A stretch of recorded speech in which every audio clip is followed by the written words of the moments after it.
तो हमने ही आत्मनिरीक्षण करना चाहिए। स्वयं सेवक के नाते हम कहाँ खड़े हैं। और स्वयं सेवक क्या है? सुसंस्कारित हिंदू यानी स्वयं सेवक।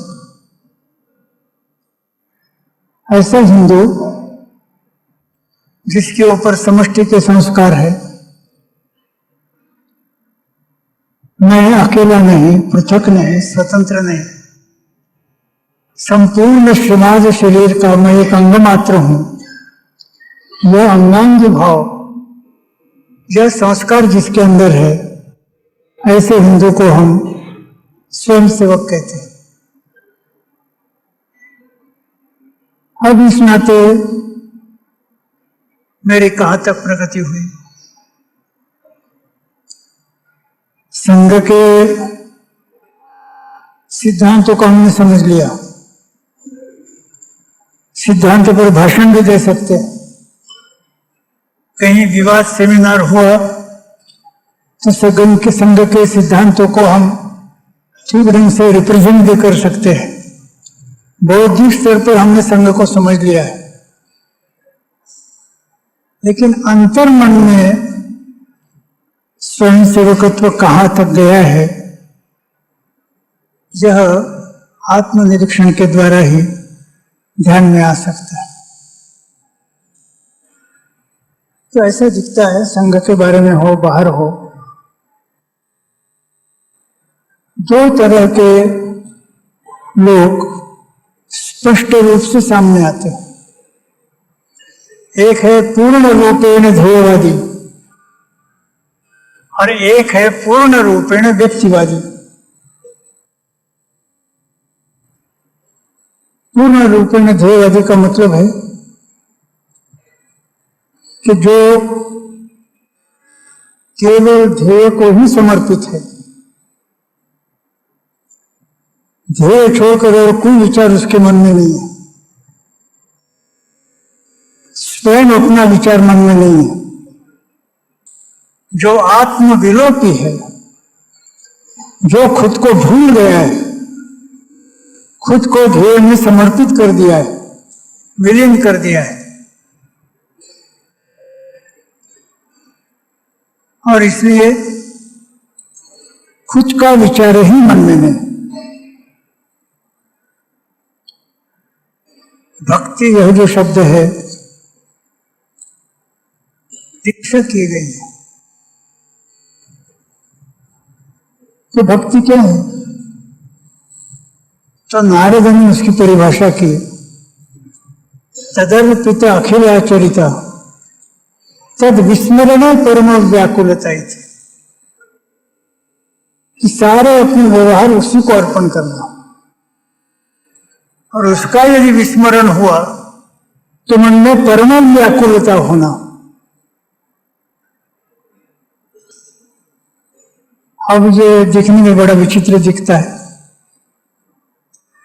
जनरली हम ऐसा देखते हैं कि जहां दो एक दूसरे से प्यार करते हैं, बिछुड़ जाते हैं, वियोग विरह होता है, तो एक दूसरे का स्मरण करते करते शोक करते हैं। व्याकुलता आती है, किंतु स्मरण करते करते व्याकुलता आती है। और नारद कहते हैं कि तद विस्मरण परम व्याकुलता। तो आदमी सोचता है कि जब विस्मरण हो गया तो व्याकुलता कैसे आएगी? जब विस्मरण नहीं हो जाता है तो वियोग के कारण व्याकुलता कैसे आएगी? अब नारद की विशेषता यह है, वो ऐसा सोचते हैं कि मैं एक सूत्र बोलता हूं, इसके कारण सामने सुनने वाले के मन में क्या संदेह निर्माण होगा, क्या प्रश्न निर्माण होगा, यह अंदाजा कर लेते हैं और उसका जवाब देते हैं। अब ये जो कहा कि तद विस्मरण परम व्याकुलता, विस्मरण हो गया तो समथिंग मिसिंग, व्याकुलता निर्माण होना। जिसका आज के परिभाषा में मतलब होता है कि यह जो प्रेम है वह केवल कॉन्शियस प्लेन पर नहीं है, सब कॉन्शियस प्लेन पर है, अनकॉन्शियस प्लेन पर है, अंतर्मन में है, केवल बहिर्मन में नहीं। आज के परिभाषा में हम समझ सकते हैं। तो लोगों के मन में, सुनने वाले के मन में यह संदेह पैदा होगा, ये उन्होंने समझ लिया। उसका उत्तर दूसरे सूत्र में देते हैं, अस्ति एवं अस्ति एवं, ये ऐसा ही है, ये ऐसा ही है। जिसका मतलब है कि तुम्हारे मन में शक पैदा हुआ, ये कैसे हो सकता है? ये कहते हैं अस्ति एवं, नहीं ये ऐसा ही है। किंतु फिर नारद सोचते हैं कि सुनने वाला कहेगा कि आपने बोल दिया, नहीं ऐसा ही है, इससे क्या होता है? ऐसा कोई उदाहरण है क्या? इसलिए वो उदाहरण देते हैं, यथा व्रज गोपिका नाम, जैसा बोले व्रज गोपिका कथा। फिर वो सोचते कि सामने वाला आदमी मन में प्रश्न करेगा कि व्रज गोपिकाओं के प्रेम की विशेषता क्या है? उत्तर में कहते हैं, नास्ति तत्र माहात्म्य विस्मृत्य पवाद दोषा। गोपिकाओं का प्रेम था, उसमें ये दोष नहीं था कि जिस भगवान कृष्ण के साथ हम प्रेम कर रहे वो मनुष्य नहीं है, वो दिव्य पुरुष है। इस बात को वो भूल गए थी, ऐसा नहीं है। उनको स्मरण था कि ये परमेश्वरी अवतार है, ये समझकर वो प्रेम करती थी। केवल सामान्य प्रेमी इस नाते प्रेम नहीं करती थी, ये उसकी विशेषता थी। और यदि सामान्य प्रेमी के नाते प्रेम करते तो फिर हम क्या बोलते? अन्यथा जारा नाम लो। जारा का मतलब होता है ऑर्डिनरी लवर बिलवेड, सामान्य प्रेमी, सामान्य प्रेमिका। तो सामान्य प्रेमी और प्रेमिका का ये संबंध हो जाता। किंतु विशेषता थी कि उसको सामान्य प्रेमी नहीं समझते थे, उसको दिव्य पुरुष समझकर प्रेम था, केवल सामान्य मनुष्य समझकर प्रेम नहीं था। तो फिर नारद के मन में आता है कि दोनों में अंतर क्या है? सामान्य प्रियकर और प्रेमिका, इनका प्रेम, भगवान कृष्ण और गोपी इनका प्रेम, आखिर अंतर क्या है? तो कहते हैं कि सामान्य प्रेमी और प्रेमिका के प्रेम में नास्ति तस्मिन् तत् सुख सुखित्वम। नारद भक्ति सूत्र का जो क्रक्स है वो ये है कि नास्ति तस्मिन् तत् सुख सुखित्वम। सामान्य प्रेमी और प्रेमिका इनके प्रेम में तत् सुख सुखित्वम नहीं रहता। तत् सुख सुखित्वम का मतलब क्या है? कि उसके सुख में मेरा सुख है, ये नहीं रहता। प्रेम है, जिस व्यक्ति का प्रेम है वह व्यक्ति मेरे सुख समाधान का साधन है, मेरे सुख समाधान का माध्यम है, यह अंतर्मन बताता है। तो मेरे सुख का साधन इस नाते मैं दूसरे व्यक्ति को प्रेम करता हूं, यह सर्वसामान्य। इसलिए याज्ञवल्क्य ने ऐसा कहा कि नवा अरे जाया जाया या कामाय आत्मनस्तु कामाय जाया प्रिया भवति। हम कहते हैं हमारा पत्नी से प्यार है, वो कहते हैं नहीं, तुम्हारा खुद से ही प्यार है, लेकिन तुम्हारे खुद के सुख का एक साधन इस नाते पत्नी है, इसलिए तुम पत्नी से प्यार कर रहे हो। वास्तव में तुम्हारा प्यार पत्नी से नहीं है, खुद से तुम्हारा प्यार है। तुम्हारा प्यार पुत्रों से नहीं है, तुम्हारे सुख के साधन यानी तुम्हारे पुत्र है। तो तुम्हारा खुद से ही प्यार है, अपने सुख के साधन इस नाते पुत्रों से प्रेम है। नवा अरे जाया जाया या कामाय आत्मनस्तु कामाय जाया प्रिया भवति। नवा अरे पुत्राः पुत्राणाम कामाय आत्मनस्तु कामाय पुत्रा प्रिया भवन्ति। दो तरह का है, एक कि मेरा खुद से ही प्रेम है, मेरे सुख के साधन के नाते मैं अन्य लोगों से प्रेम करता हूं, और दूसरा कि मैं खुद को भूल गया हूं। जो प्रेम का विषय है, व्यक्ति हो, ध्येय हो, संगठन हो, उसी के साथ मैं एक रूप हो गया हूं। मेरा आत्म विलोप हो गया है, मैं नाम की कोई वस्तु नहीं। ये दो अलग अलग। तो ध्येय के सुख में मेरा सुख, संगठन के सुख में मेरा सुख, मेरा अलग से कोई व्यक्तिगत सुख नहीं है। यह जो आत्म विलोप की वृत्ति है, यह ध्येयवाद है। और फिर ऐसा व्यक्ति अपने लिए बिल्कुल कुछ नहीं चाहता। आदर्श कार्यकर्ता की मनस्थिति क्या होनी चाहिए, इसके विषय में परम पूजनीय गुरु जी एक इंग्लिश कविता उद्धृत करते थे। अलेक्जेंडर पोप यह कवि का नाम है। कविता का नाम है ओडे टू सॉलिट्यूड। उसके अंतिम स्टांजा में वो कहते हैं, Thus let me live unseen unknown. Thus let me live unseen unknown.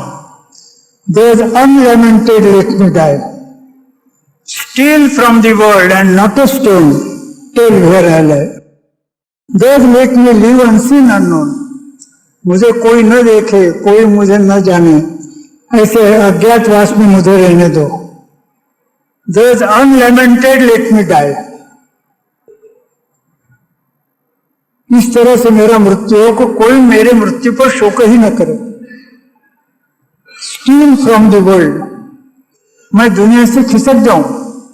खिसक जाने का मतलब है किसी को पता ही नहीं चलेगा मैं दुनिया से चला गया। Steal from the world and not a stone, tell where I lie. उधर वो गाड़ते हैं ना, तो जहां गाड़ते हैं वहां पत्थर रखते हैं कि यहां किसको गाड़ा गया। तो बोले मुझे कहां गाड़ा गया है ये बताने वाला पत्थर भी वहां नहीं होना चाहिए। पूरी तरह से मुझे दुनिया भूल जाए। गुरुजी कहते थे कि ये आत्म विलोप का आदर्श है। आत्म नाम की कोई चीज नहीं, अहम नाम की कोई चीज नहीं। ध्येय केंद्रित, स्व केंद्रित नहीं, आत्म केंद्रित नहीं, पूरी तरह से स्वयं को भूल जाना। और व्यक्तिवाद इससे एकदम भिन्न है। व्यक्तिवाद में आदमी केवल खुद की फिक्र करता है। मैं,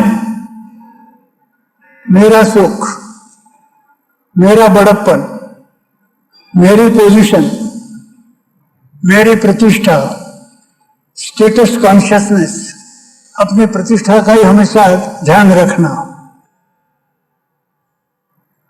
और इसी दृष्टि से व्यक्तिवादी पुरुष की, व्यक्ति की मनस्थिति एकदम भिन्न होती है।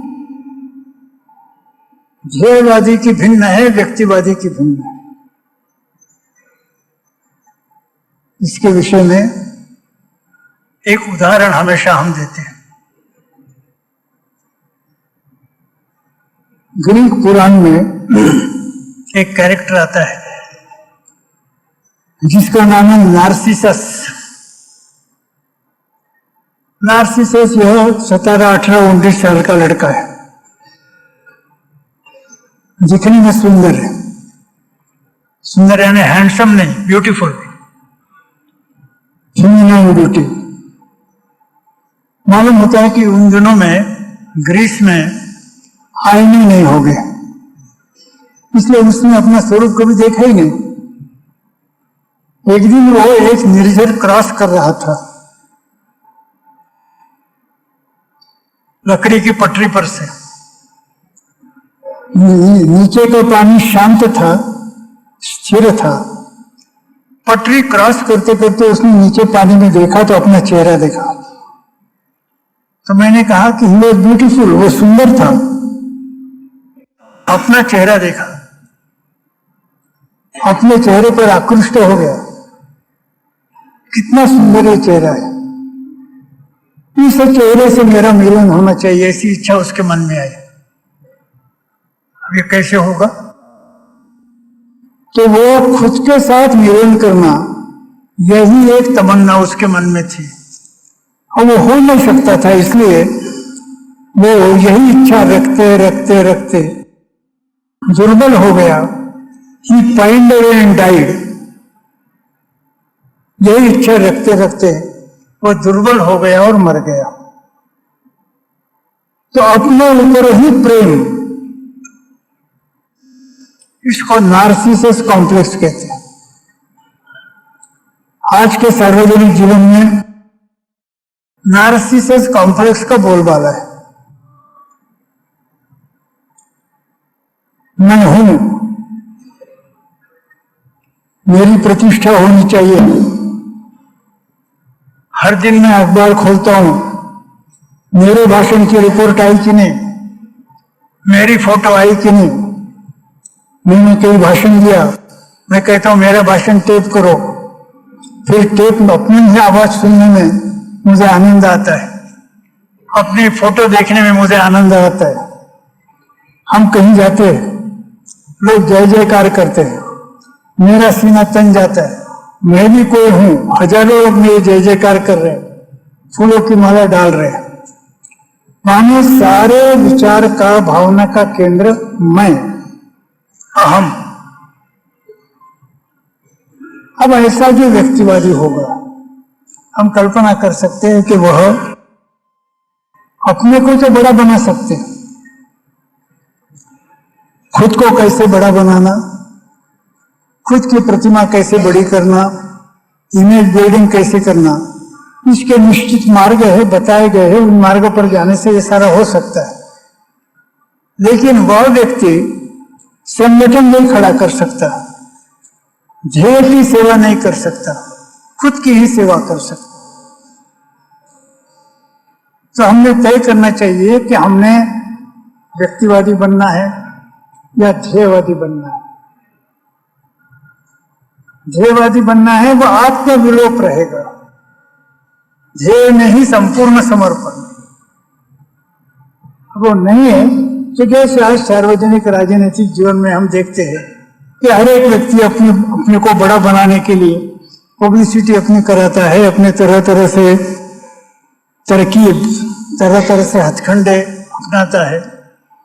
बड़ा होना ये उसके भी रास्ते हैं। तो पहला तो हमारे सामने चॉइस ये है कि हमने ध्येयवादी बनना है या व्यक्तिवादी बनना है। तो इतने दिन के राष्ट्रीय स्वयंसेवक संघ के सहवास के कारण, संबंध के कारण, इतना तो हर एक के मन में है कि हमने ध्येयवादी बनना चाहिए, व्यक्तिवादी नहीं बनना चाहिए। ये सबके मन में है। किंतु आत्मनिरीक्षण की आवश्यकता है। मनुष्य दूसरे को धोखा दे सकता है, स्वयं अपने को भी धोखा दे सकता है। ऐसे व्यक्ति को पहचानना आसान है कौन ध्येयवादी है, ऐसे व्यक्ति को पहचानना आसान है जो कौन व्यक्तिवादी है। किंतु बीच में की एक कैटेगरी है, उसको पहचानना बड़ा कठिन है। मुझे स्मरण होता है कि मैं जब इंटक में था, मैं कांग्रेस में ही था, तो हमारे chief minister Ravishankar Shukla, home minister Dwarka Prasad Mishra, ये हमसे बच्चे के जैसा प्यार करते थे। मैं संघ का प्रचारक हूं जानते थे। वो कहते भी थे कि आदमी विश्वासघात नहीं करेगा, संघ का प्रचारक है, अपने से मतभेद हो जाएगा, त्याग पत्र देकर चला जाएगा, लेकिन अपनी कोई सीक्रेट डाइवर्ज नहीं करेगा। विश्वास था, बच्चे के जैसा प्रेम करते थे। तो उनके साथ बहुत संबंध आने के बाद एक दिन मैंने माननीय भैया जी दानी को कहा, वो सरकार बात है उस समय, मैंने कहा भैया जी आप कुछ भी कहिए, द्वारका प्रसाद मिश्रा पॉलिटिक्स में है, डिप्लोमेसी है, चिकनबाजी करते हैं, सब कुछ है। लेकिन एक बात मुझे लगती है कि कुछ भी हुआ तो भी मिश्र जी 100% हिंदू है, 100% हिंदू है, ऐसा मुझे लगता है। अब भैया जी दानू को आप में से कई लोगों ने देखा भी नहीं। उनकी एक स्टाइल थी, शैली थी, और उनकी विशेषता थी कि उनका मिस्चीवस स्माइल, स्माइल माने स्मित हास्य, मिस्चीवस के लिए हिंदी में क्या कहा जाए मैं जानता नहीं, माने जिसमें मिस्चिफ थी, मिस्चीवस स्माइल। तो जैसे मैंने कहा कि आप कुछ भी कहिए, मिश्र जी 100% हिंदू है, तो मिस्चीवस स्माइल के साथ भैया जी ने कहा हाँ ठीक, तुम्हारी बात ठीक। मैंने कहा मेरी बात ठीक है तो आप हंस क्यों रहे? आपका स्मितहास्य तो मिस्चीवस है। बोले ये भी तुम्हारी बात ठीक है। तो हमने कहा ऐसा क्यों? तो भैया जी ने कहा अरे भाई, बोले तुम पुराने प्रचारक हो, मनुष्य की पहचान करना, इतने दिन तुमने काम किया है, तो तुम्हारी पहचान मिश्र जी की गलत होगी ऐसा मैं कैसे कह सकता हूं? तो तुमने जो पहचान लिया तुम्हारी पहचान सही है, वो 100% हिंदू है। इतना ही है कि over and above that is something else. 100% Hindu है, इसके अलावा भी वो और कुछ है। 10% हो, 20% हो, 25% हो, 50% हो, 60% हो, 80% हो, किंतु ओवर एंड अबव 100% वो कुछ है।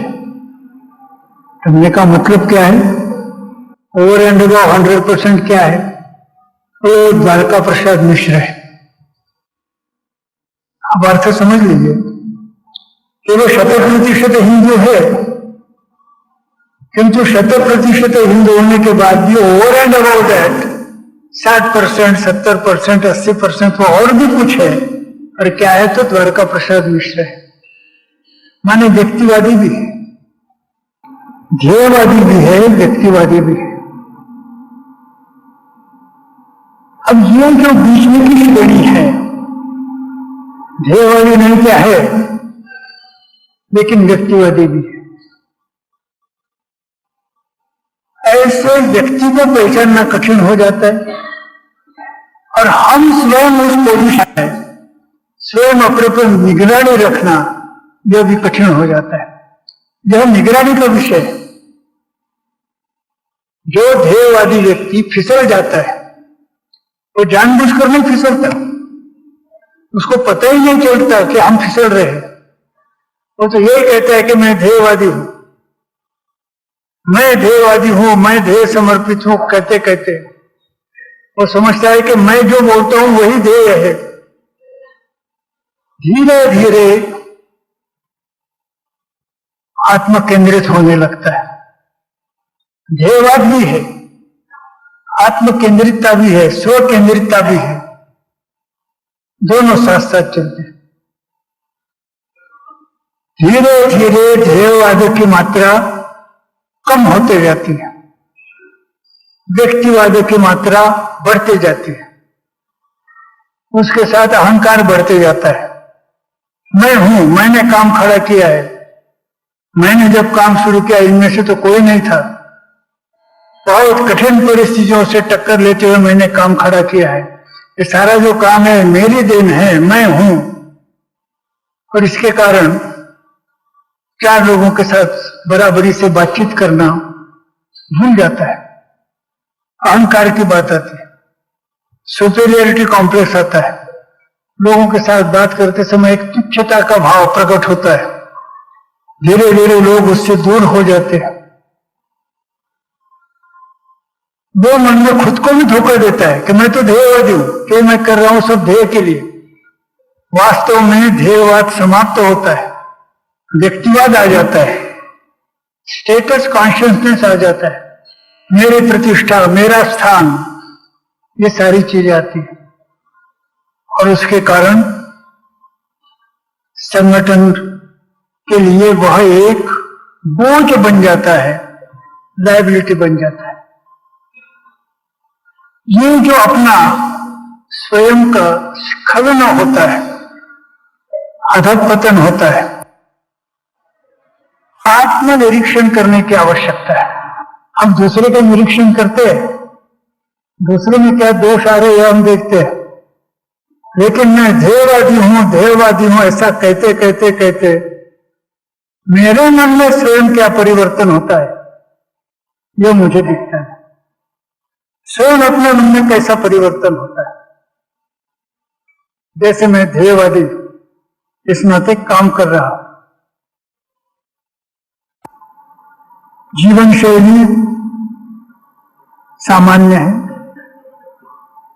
4 लोगों के जैसे कपड़े, 4 लोगों के जैसे रहन सहन है, सामान्य कार्यकर्ता के घर में मैं टिकता हूं। फटी चप्पल पहनकर मैं गांव में शाखा चलाने के लिए जा सकता हूं, सारा मैं कर रहा हूं। फिर किन्हीं कारणों से मुझे अनायास कुछ सुविधाएं प्राप्त होती है। जैसे कांग्रेस जब शासन में आई तो महात्मा जी के 2 प्रवाह थे, एक कांग्रेस का प्रवाह, एक सर्वोदय का प्रवाह।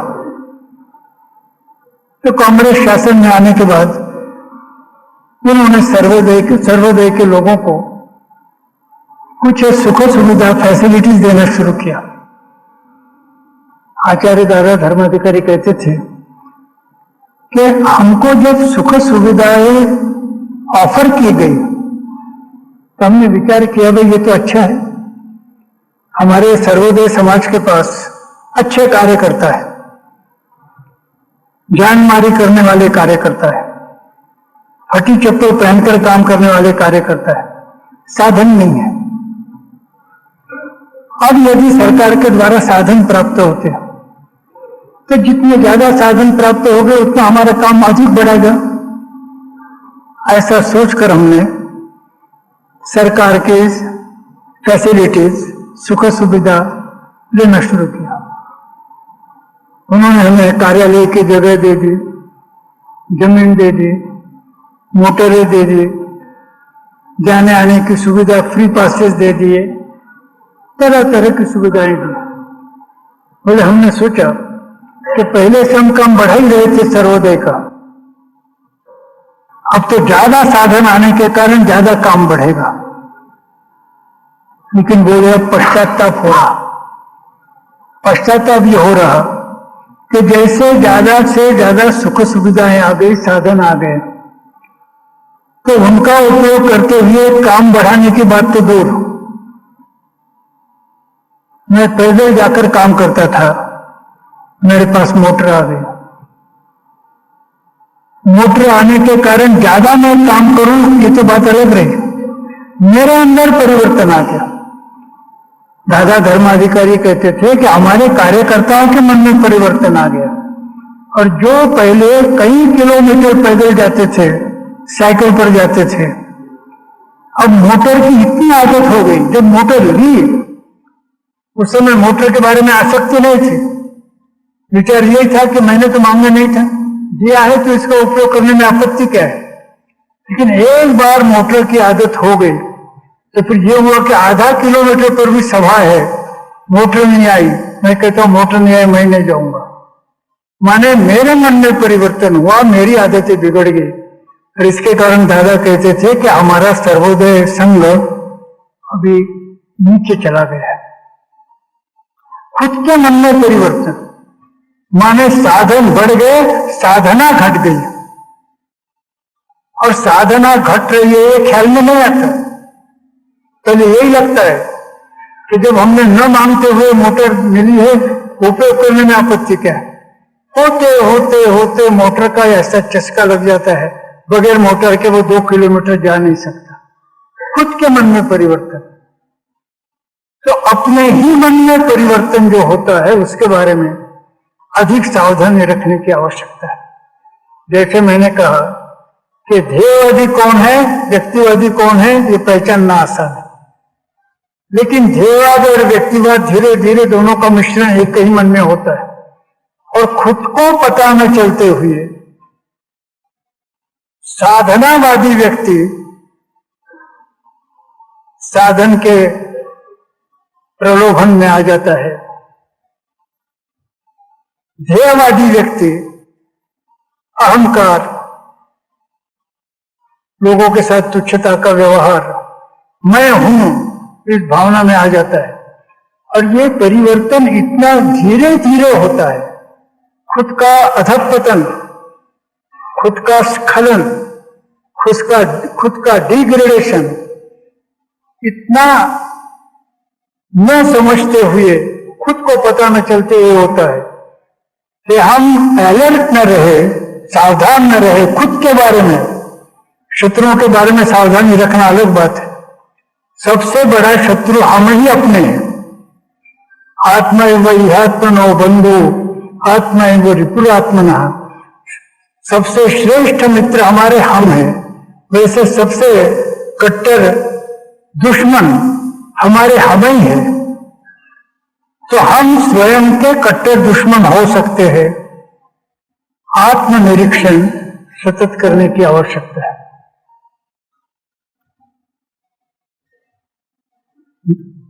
कभी कभी आखिर तक आदमी ठीक चलता है,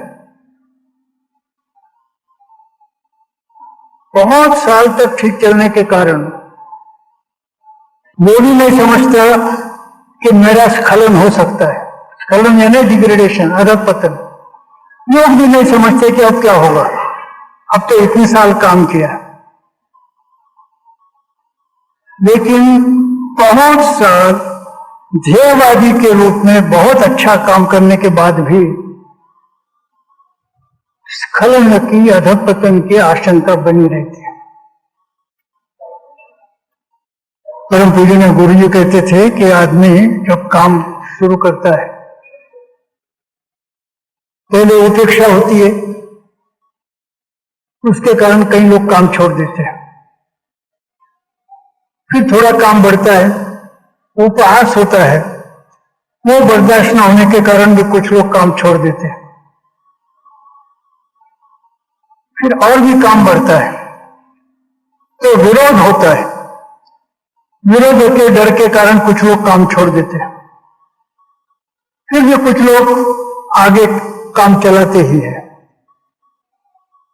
तो ये सारा बर्दाश्त करते हुए जो काम करते हैं, जिन्होंने काम छोड़ना वो बीच में काम छोड़कर भाग जाते हैं।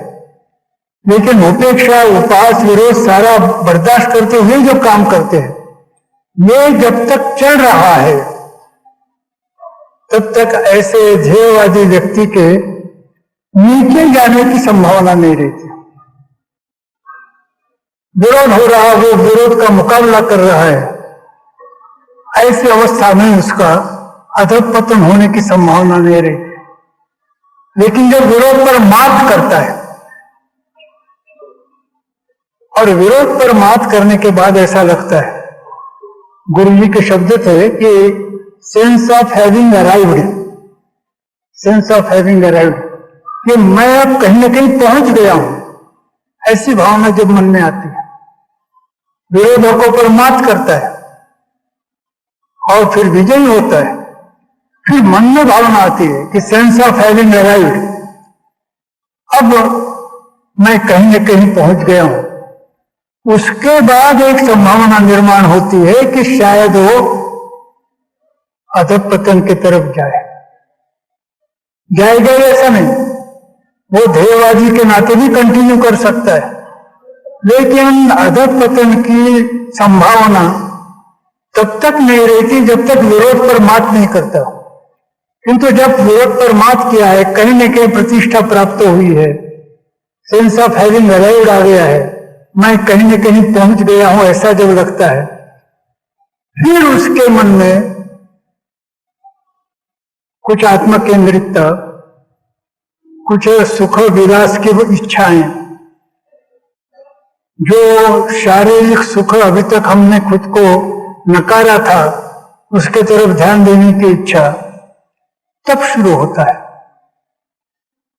तो इसके कारण अपने यहां कहा गया है कि किसी भी व्यक्ति को गुड कैरेक्टर सर्टिफिकेट एकदम मत दीजिए। मृत्यु के बाद ही कहिए कि वो आदमी अच्छा था, क्योंकि आखिर तक स्खलन होने की संभावना रहती है। तो खुद के बारे में बहुत ज्यादा सावधान रहने की आवश्यकता है। डॉक्टर आंबेडकर जी ने भी दूसरे ढंग से ये बात कही थी। धर्मांतरण के पूर्व एक दिन नागपुर के श्याम होटल में आंबेडकर जी अपने 40-45 लोगों के साथ दिन भर बैठे थे। उनको पता था कि ज्यादा दिन उन्होंने दुनिया में रहना नहीं, तो अपने जितने विचार है वो सब अपने साथियों को बताना, टू शेयर द माइंड, अपना मन लोगों के साथ शेयर करने की इच्छा थी। तो दिल खोलकर बात चल रही थी। एक ने पूछा, बोले बाबा, हम देखते हैं कुछ संस्थाएं ऊपर जा रही, कुछ संस्थाएं नीचे जा रही।